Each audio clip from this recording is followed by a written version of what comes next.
Bonjour à tous et bienvenue pour cette nouvelle vidéo. Alors aujourd'hui je vais vous montrer comment faire une jupe extrêmement simple, une jupe taille élastiquée. Donc pour adultes, pour enfants, c'est comme vous voulez. Je vais profiter de ce petit tuto pour vous faire un petit rappel pour celles qui connaissent, pour celles qui ne connaissent pas. Nous allons voir les coutures anglaises. Les coutures anglaises, ça nous permet d'avoir un fini très propre à l'intérieur de notre tissu, de notre vêtement, pardon. Idéal pour les enfants, puisque ça embête moins pour la peau. Puis c'est très agréable pour les adultes aussi. Bon, je vous dis à tout de suite, à vos machines, c'est parti. Pour notre jupe, il va nous falloir un coupant de tissu, un élastique large, une crétailleur, des épingles, notre grande règle, un mètre ruban pour prendre ses mesures et une petite tasse de café. Alors, pour les calculs de notre coupon, voilà pourquoi je vous ai conseillé un petit café. On va commencer. Donc, juste l'élastique, on va prendre notre tour de taille sans surplus de couture, puisque pour pouvoir garder un peu d'élasticité. Hop là. Ensuite, pour notre coupon, pour la largeur de notre coupon, nous allons mesurer notre tour de hanche que l'on va diviser par 2. On va rajouter 20 cm pour les anses et 2 cm de marge de couture de chaque côté. Ensuite, pour la hauteur, on va calculer la hauteur désirée de notre jupe. On va rajouter 1 cm des anses en haut et 3 cm pour faire l'ourlet du bas. Pour notre prochaine étape, nous allons préparer notre tissu afin d'effectuer donc nos coutures anglaises sur les côtés. Donc pour les coutures anglaises, contrairement à d'habitude, nous allons épingler notre tissu envers contre envers. Donc je vais venir épingler uniquement les côtés, envers contre envers, comme je disais. Donc on met nos épingles.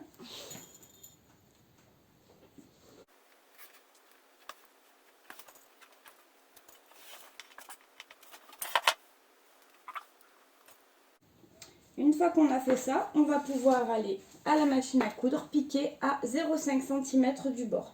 Si jamais vous avez peur de piquer à 0,5, vous pensez que c'est un tout petit peu trop serré, dans ces cas-là, au moment de la coupe, rajoutez un peu plus. Au lieu de laisser 1 cm de chaque côté, laissez 2 cm et on recoupera les surplus de couture au moment de retourner la couture anglaise. Allez, donc c'est parti, on va piquer à 0,5 du bord. Donc petit point d'arrêt au début, comme d'habitude, on pense bien enlever nos épingles aussi.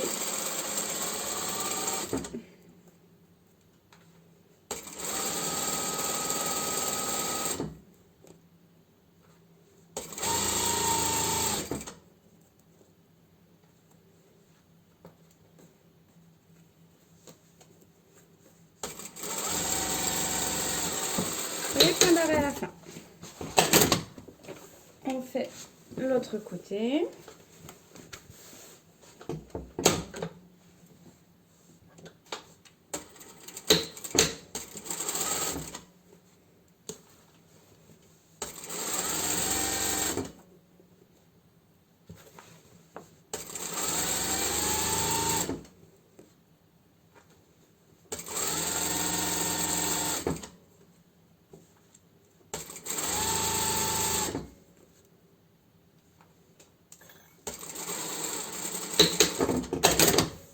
Et voilà. Donc là, on a piqué près du bord. On va pouvoir revenir retailler un petit peu nos surplus de couture, couper un peu plus près. Et ensuite, nous allons retourner notre tissu. Tout. Voilà.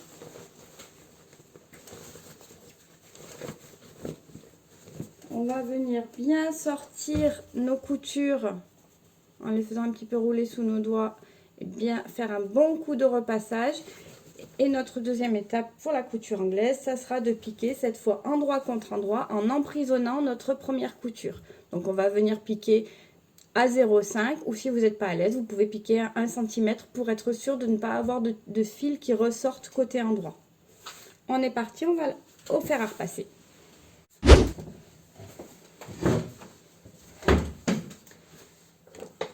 Une fois qu'on a bien écrasé notre couture au fer à repasser, on va pouvoir venir faire notre couture à 0,5 du bord. On n'oublie pas, toujours notre point d'arrêt au départ et c'est parti. C'est important de bien repasser au fer, ça aide quand même énormément pour pouvoir faire cette couture-là.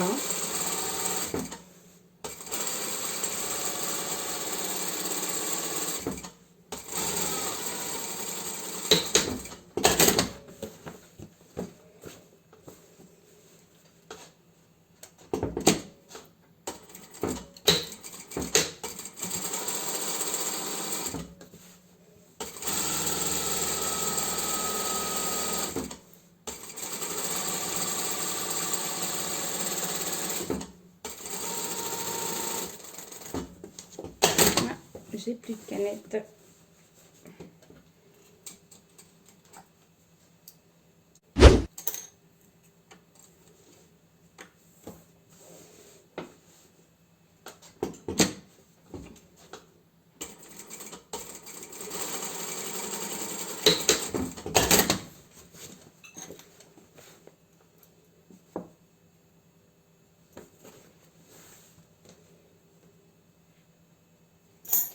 Donc voilà, avec les coutures anglaises, on va pouvoir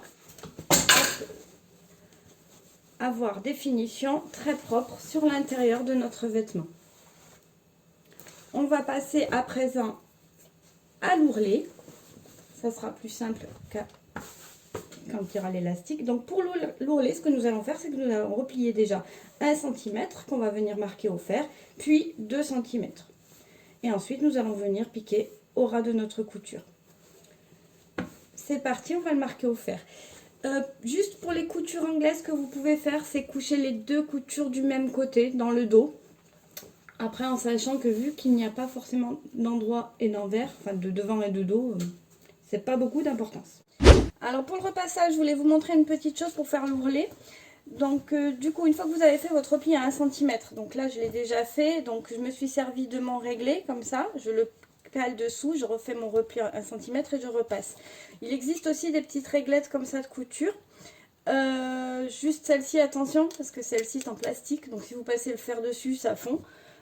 Et les réglés, faites attention aussi, parce que si vous passez le fer dessus, eh ben, ça chauffe. Wow. Donc du coup, hop, j'ai repassé mon premier rempli. Je peux faire mon deuxième rempli avec mon réglé, tout pareil, ou alors avec, comme je vous disais, cette petite réglette. Hop, là, vous avez la marque 2 cm. Donc on cale notre réglette dans notre pli et on va venir repasser comme ceci tout autour en faisant suivre et en restant bien à 2 cm. Voilà. Et on fait tout le tour. Une fois que j'ai écrasé mon ourlet au fer tout le long, j'ai mis quelques pinces pour éviter que ça bouge. Je vais démarrer au niveau d'une couture et je vais venir piquer près du bord tout le tour pour fixer mon ourlet.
J'arrive à la fin,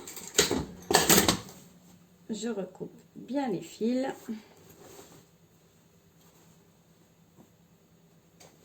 et l'ourlet est piqué. Maintenant, nous allons passer à la ceinture.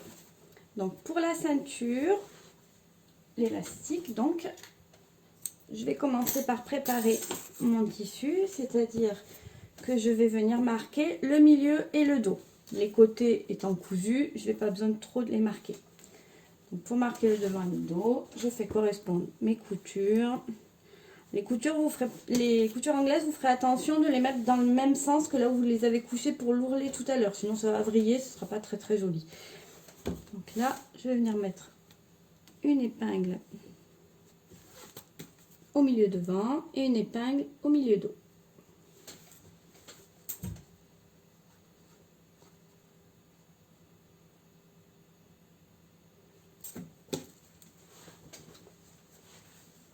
Je mets ça de côté et je vais m'occuper de mon élastique. Pour mon élastique, je vais venir le coudre endroit contre endroit à 1 cm du bord ici.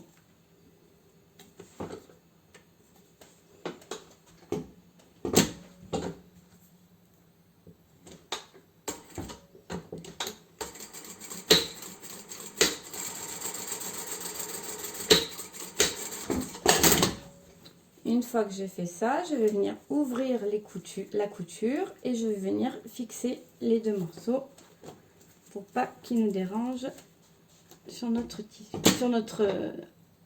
au niveau de la taille.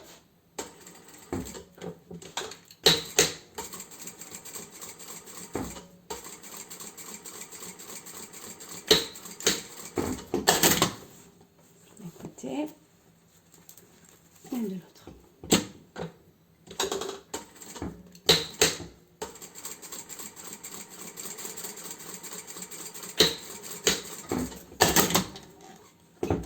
Si jamais je peux recouper un peu ce qui dépasse, on fera attention de ne pas couper notre élastique.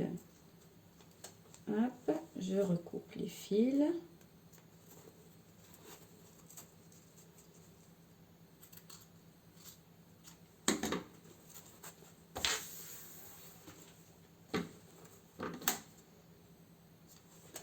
Et je vais venir marquer mon milieu dos, mon milieu devant et mes côtés sur l'élastique.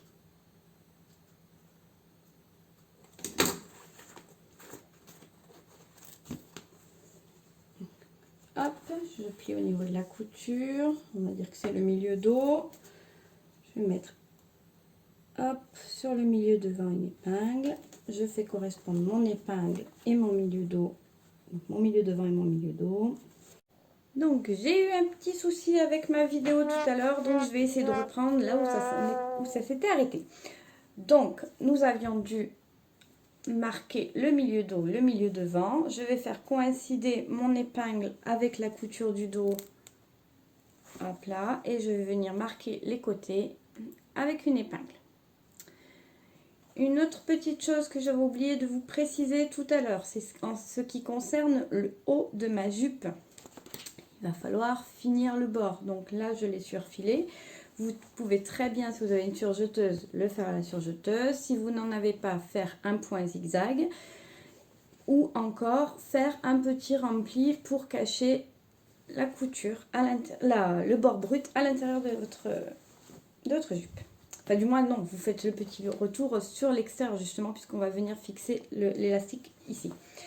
Donc ensuite, mes angles sont marqués, mes quarts sont marqués, pardon. Je vais venir positionner mon élastique contre ma jupe. Alors, je vais venir poser mon élastique envers contre l'endroit de ma jupe. Donc, je vais faire coïncider mon milieu dos avec le milieu de ma jupe et je vais superposer juste d'1 centimètre. Hop, d'environ 1 centimètre. Hop, je les côtés. Donc mon côté de couture avec mon côté d'élastique. Mon milieu devant.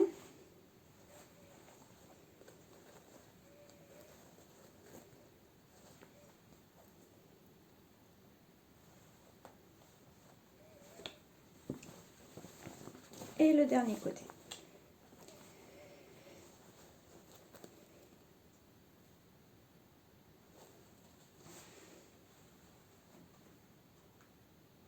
Une fois que j'ai fait ça, je vais pouvoir aller coudre mon élastique à la machine à coudre. Pour coudre mon élastique, je vais me mettre à l'endroit. Hop, je vais coudre sur l'endroit de l'élastique du moins. Donc, je vais me positionner au niveau de la couture du dos, ça sera plus joli.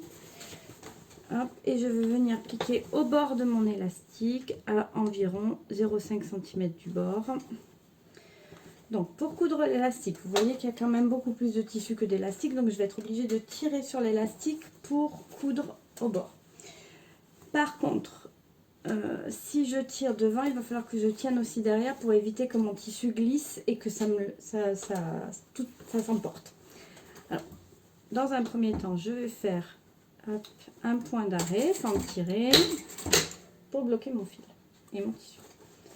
Ensuite, je vais venir tirer sur mon tissu, tirer sur mon élastique, pardon. Me rapprocher un peu. Hop, je tiens l'arrière de mon élastique et je vais commencer à coudre. Hop, en tenant bien tendu mon élastique au fur et à mesure. Hop, je relâche, je vais un peu plus loin.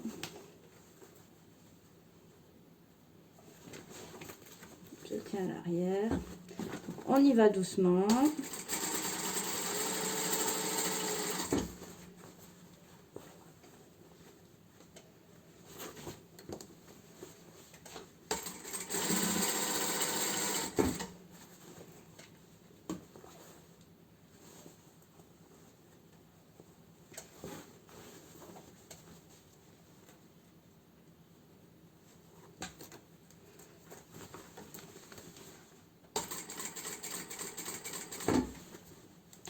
Bien enlever mes épingles aussi au fur et à mesure.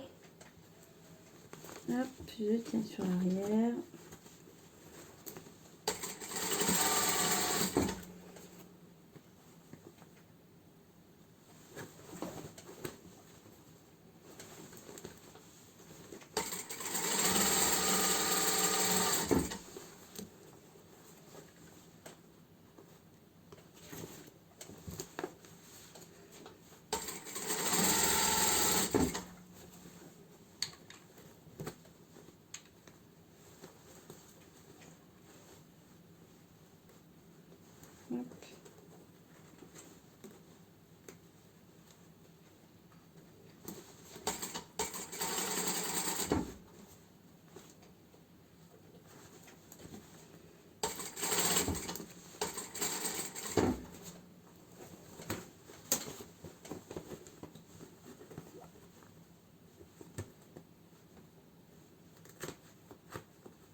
Hop, j'arrive au bout.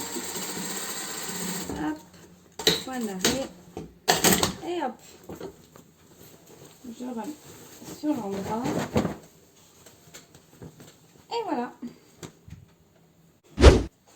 Ce tuto est à présent terminé. J'espère qu'il vous aura plu. N'hésitez pas, vous pouvez le faire dans plein de matières différentes. Là, je l'ai fait pour ma fille. Vous pouvez très bien vous le faire pour vous en version courte, en version longue, en version plus ou moins froncée. Il suffit de rajouter de l'aisance ou de diminuer. Vous pouvez le faire en viscose, vous pouvez le faire avec un tissu qui se tient un petit peu plus. Enfin bon. J'espère que j'ai été claire. Surtout si vous avez des questions, n'hésitez pas à me les poser. Si vous avez aimé la vidéo, n'hésitez pas de mettre un petit pouce bleu, ça fait toujours plaisir. Vous pouvez inviter des gens aussi à s'abonner à ma page. Je vous retrouve très bientôt. Si vous avez des suggestions, si vous avez des envies, n'hésitez pas à me marquer en commentaire ce que vous avez envie de voir en tuto. Ça peut être technique, ça peut être des petits projets, il n'y a pas de souci. Je vous dis à très vite. Ciao, ciao!